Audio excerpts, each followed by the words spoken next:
उगादी पर हिंदी निबंध उगादी, जिसे संवत्सरादी या युगादी के नाम से भी जाना जाता है, दक्षिण भारत के प्रमुख त्योहारों में से एक है।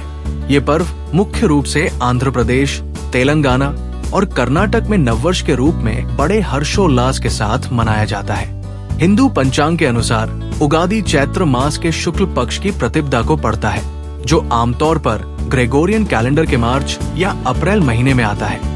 भारत के विभिन्न राज्यों में ये दिन अलग अलग नामों से जाना जाता है। महाराष्ट्र में इसे गुड़ी पड़वा कहा जाता है, जबकि केरल में इसे विशु और पंजाब में इसे बैसाखी के रूप में मनाया जाता है। ये पर्व बसंत ऋतु के आगमन का भी प्रतीक है, जब चारों ओर हरियाली होती है और नई फसलें लहलहाने लगती हैं। उगादी का अर्थ और महत्व। संस्कृत में उगादी शब्द युग यानी काल और आदि यानी प्रारंभ से मिलकर बना है, जिसका अर्थ है नए युग की शुरुआत। ये दिन नए संकल्प लेने, जीवन में सकारात्मकता लाने और भगवान का आशीर्वाद प्राप्त करने का अवसर होता है। उगादी पर्व से कई धार्मिक और पौराणिक मान्यताएं जुड़ी हुई हैं। ब्रह्मा पुराण के अनुसार इसी दिन ब्रह्मा जी ने सृष्टि की रचना की थी, इसलिए इसे सृष्टि का जन्मदिन भी कहा जाता है। ये भी माना जाता है कि इसी दिन भगवान श्री राम का राज्याभिषेक हुआ था और महाभारत काल में राजा युधिष्ठिर ने इसी दिन शासन संभाला था।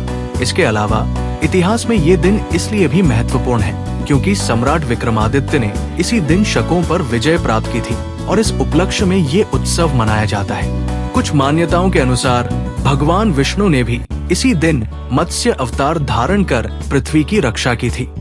उगादी मनाने का तरीका। उगादी पर्व को अत्यंत शुभ माना जाता है और इस दिन अनेक परंपराएं निभाई जाती है। इस दिन लोग सुबह जल्दी उठकर ब्रह्मा मुहूर्त में स्नान करते हैं और शरीर पर तेल और बेसन का उपटन लगाते हैं, जिससे तन और मन की शुद्धि होती है।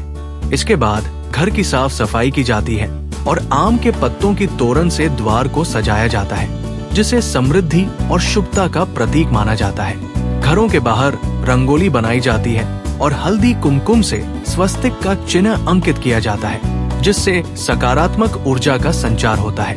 पूजा में भगवान ब्रह्मा, विष्णु और गणेश जी का स्मरण कर सुख समृद्धि की कामना की जाती है। इस दिन लोग नए व्यापार, गृह प्रवेश और अन्य शुभ कार्यों की शुरुआत करना पसंद करते हैं। उगादी के अवसर पर विशेष व्यंजन बनाए जाते हैं। आंध्र प्रदेश और तेलंगाना में बोबत्तू यानी पोलेलू नामक मीठा पराठा बनाया जाता है, जिसे चने की दाल, गुड़ और घी से तैयार किया जाता है। वहीं कर्नाटक में बेवुबेल्ला नामक मिठाई बनाई जाती है, जिसमें नीम के फूल और गुड़ का मिश्रण होता है। इसे खाते समय एक विशेष मंत्र का उच्चारण किया जाता है, शतायुर्वज्रदेहाय सर्व संपत्कराय च सर्वारिष्ट विनाशाय निम्बकम दलभक्षणम। निष्कर्ष, आज के आधुनिक समय में उगादी सिर्फ एक त्योहार नहीं, बल्कि हमारी संस्कृति और मान्यताओं को जीवंत रखने का एक जरिया भी है। ये हमें प्रकृति के प्रति आभार व्यक्त करने और अपने मूल्यों से जुड़े रहने की प्रेरणा देता है। इस शुभ अवसर पर आइए हम सभी मिलकर अपने जीवन में सकारात्मक बदलाव लाने का संकल्प लें और एक नए और उज्जवल भविष्य की ओर कदम बढ़ाएं। Like, comment, and subscribe.